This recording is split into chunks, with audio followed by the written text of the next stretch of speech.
Hello, it's Susie Walker here from Psychologies magazine. I am delighted to be joined by Pragya Agarwal, who has written a brilliant book called Sway, which is Unravelling Unconscious Bias. So I'm delighted to be talking with you today. Lovely to see you. But you're not just an author, but you're a behavioural scientist, aren't you? A journalist as well as an author. So I'm really glad we've got some expertise here and some science looking at this very important issue right now. Tell us, first of all, what is unconscious bias? Yeah, I mean, thank you for having me here. It's Very great. lovely to see you. We talk a lot about unconscious bias, and I think that before I wrote the book, there was so much buzz around it. People were mentioning it in all the articles and everything, and I just worried that it's become there's a danger that it can become a real fluff word, and people don't really understand. So I wanted to approach it very scientifically. Um, and unconscious bias are these biases or shortcuts in our brain that we are not sometimes aware of, but they affect the way we process information and we make decisions and we assess and evaluate other people. So when a lot of information is coming into our brain, we can't process it at the same rate in a very rational manner, especially when we are tired or distracted.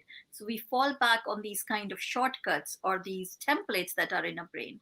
And so when that happens, those are the biases that we carry from the way we've been brought up, the way things we've seen, the way we read things in media, and all those affect how we form a sense of our identity, but other people's identities as well. Yeah, and again, because it's unconscious, sometimes it's really hard to see. Mm. So what can we do about it? What's the first step to kind of challenging that, or even just becoming aware of it? Because if you don't know about it, it's unconscious. So how do we even start to dig? Yeah, I think sometimes we are aware of it and we don't want to say it because obviously we all want to be fair minded. We might be implicit aware that I don't like this kind of behavior or I don't like this kind of thing. And that can affect, but we are not aware how that might affect our interaction with other people. So, for instance, if people are hiring, they might say, I'm very fair minded. I'm going to judge all the CVs on a very objective manner. But those kind of biases can affect how we see somebody or weigh up different people's qualifications. So I think first is being aware and recognizing that all of us are biased. I think people get very defensive about it. And through this book, what I really wanted to say is that I am biased and so are you. We all carry these biases. And we can do that and reflect on that and educate ourselves in a very non-judgmental way. I'm not standing here and preaching. I'm not standing here and saying, oh, you are biased, so you're a really bad person. Biases are not just for people who are racist or sexist or bigoted, but we all carry these biases. I think that is really the first step, to just really acknowledge them. And then as we start reading and educating ourselves, we start noticing how these are affecting our everyday actions and decisions. Also, we talk about diversifying. So, stepping outside our echo chambers. I think social media, we want to be in our comfort zones. There's a confirmation bias, affinity bias. We like people who are like us, who look like us. And so I think just stepping outside that and trying to expose ourselves to diverse views, diverse reading, diverse books actively can be really useful as well. Sure, because in the book you talk about sort of hindsight bias, conformity bias, status bias, negativity bias. Can you talk us through a few of those? So what's hindsight? I didn't know what that was. Tell me what hindsight bias is. So hindsight is that sometimes we think that we already knew what happened in the past. So we say you use the cliche like hindsight is a good thing or something. Or when I talk to people, people would say, "Oh, I have always knew that this is going to happen," and so, but we don't know that when we are in that situation. But in hindsight, we can weigh up these options more rationally and think, "Oh, actually, I always thought that I knew that this is going to happen." So we kind of biased in that way that we think that we knew that those things were going to happen. Yeah. Negativity bias is also that we tend to believe negative information more than the positive information. That's how sometimes fake news and the panic can spread as well, because we are more likely to believe that. We are more likely to judge people negatively if they're outside our group or our tribe and community, rather than, and that is outweighs how we positively weigh people or judge people or evaluate people who are part of a group. So we are always kind of, our brain's biased towards the negative information more than the positive information. So that's one of the things. And is there you talk about the kind of evolutionary bias around this. So again, that feels very, is there anything we do about that? The evolutionary bias, because that seems to be coming from a very basic place. You do not look like me, you're a threat, I'm going to be triggered. I think I was saying earlier that my bias is often about those kind of white public school boys, and as soon as I hear the accent, that's it. I mean, I'm a girl from the north, single mother, got certain opinions about that, and my bias, I didn't realize how strong it was until fairly recently, and so noticing that. So what can we do about that? I'm not quite sure what that is about around evolution, but more experience. No, I think evolutionary, when I discuss in the book, what I wanted to give a background was that in the very, very distant past, our ancestors had to make these really quick decisions about who's part of our group and who's not part of our group, because there were very few resources, and survival is the instinct that we all had. But sometimes that can be used as, media can use it to say, this is hardwired within us. So so that can be used as an excuse. But we don't live in the same situations. We have sometimes more time to assess and evaluate these things. There's not the same kind of resources that we are competing for. But an understanding that sometimes our biases can be triggered by fear and threat can help us evaluate the information that people are giving us. So sometimes politicians can use this by creating fear and threat of outsiders, as we know. And that can trigger our biases and prejudices against people who we consider as outsiders, who consider as a threat to our status, to our privileges, to our position in society, because we are all in these hierarchies. And I think once we realize that and acknowledge that that is happening, we can be more watchful of these instincts or these triggers in our lives. So what I'm hearing is, so we notice, first of all, the first thing is to acknowledge that we're all biased on some level or another. Then we notice when our bias comes up. And then so you're aware that might be a filter that you might use, that I'm going to judge this person for how they're speaking, and I'm going to have a certain opinion about this, and I'm not even going to hear it because of a certain accent or a certain socio-economic group that kind of, what do they know, that kind of thing. And then what are the questions at that point? So it's almost in the moment trying to question that. What are the questions I need to start asking myself, or in the moment? To me, I might not be able to do that, but I think it feels like I have to start digging in terms of. I think that's why it's really important to, when we are making important decisions about things, we take our time, because when we are responding to fear, threat, and these templates, we're making very, very quick decisions. And what happens is our amygdala just reacts to the fear and threat rather than the information going to our cortex to be able to process it in a rational manner and weigh up different options. And at that point, I think we just need to take a step back and say, are there any other options that I have in assessing this person? And being aware of it also means that we can be aware if we are imposing certain generalizations on people, saying all white men who speak in this particular accent are going to act like this or going to have this opinion. And that might hold. I don't say that might not be the case. But just because when we are aware of those generalizations, we start saying, instead of all, we start saying this particular person acts like this. And once we start rewiring that, then our templates start changing, and that we don't subconsciously just automatically fall back on the all men or all white men who speak in this accent, or all people who speak in this accent are going to act like this, and this person who speaks in this accent has acted in this manner. And I think it's a gradual, there's no quick solutions to it, but there's a gradual, slow process that can start happening. And I think that's also important when we're speaking to our children, that we don't use these generalizations like all people who are like this act like this, or all.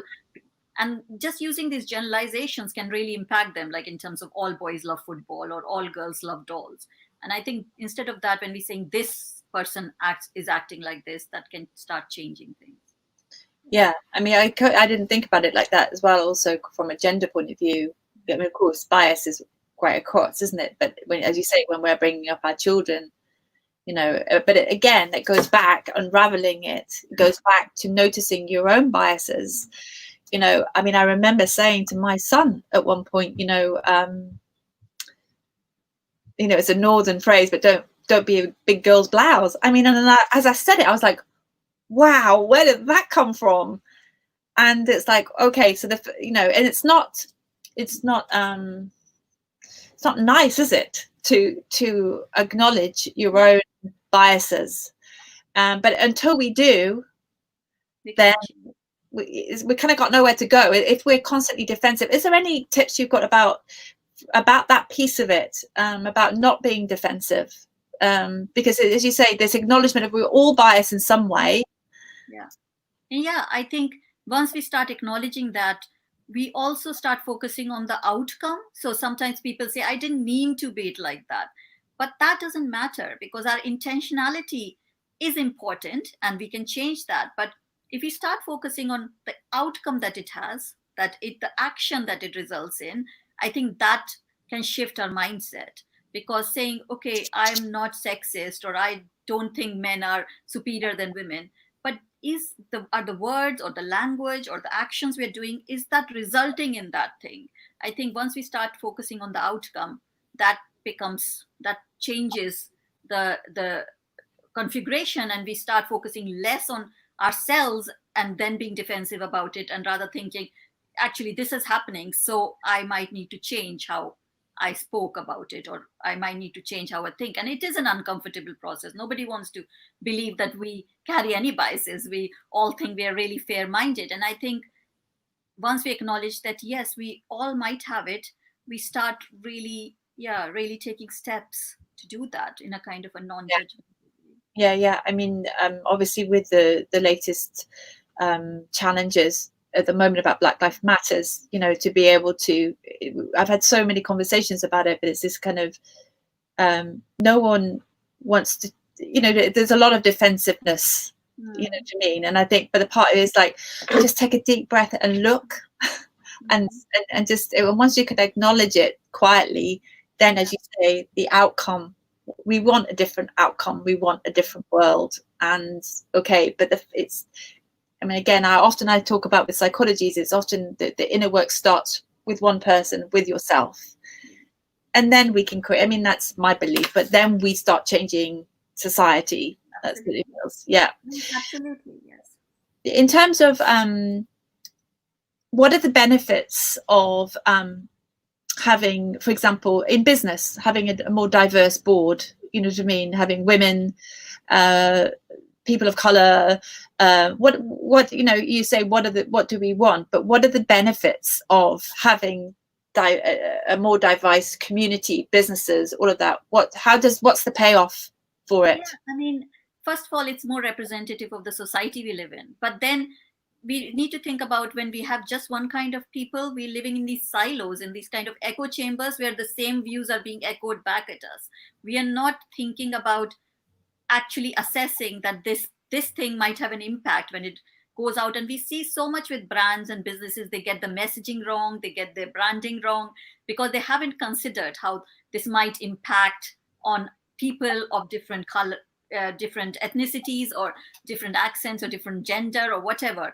And I think once we start bringing in these voices, we have representation, and we have somebody saying, disagreeing with the views and saying, actually this is not right, and this is, when it goes out, this is the impact it's going to have, and this is culturally inappropriate, or this is sexist, or this is racist, or it can be construed as that as well. So I think it's really important that while we talk about diversifying, we are not just ticking a box and saying, oh, we've got 50% men and 50% women.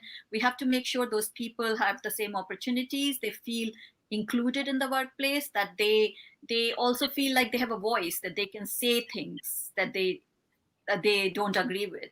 And I think it's about giving a voice to everybody as well while we start diversifying. And so we need to focus on inclusivity, about how we include different kinds of voices and viewpoints in our organization. And I think the payoff is huge, because right now it's not just in terms of the business figures, because once we have diverse views, we can attract different kinds of clients, we can target different kinds of clients and customer, but that is just more representative of the society we live in, and it's the ethos and the values that we represent that attracts customers. I think that's really important for a work. So it's kind of beaming out a kind of a model of how, once you challenge your own biases and thinking, having a quiet reflection of, okay, yes, that's true of me in my judgment of this group or this group or this group, then you can start saying, okay, I'm going to make a conscious decision about how we do this. As you say, then we start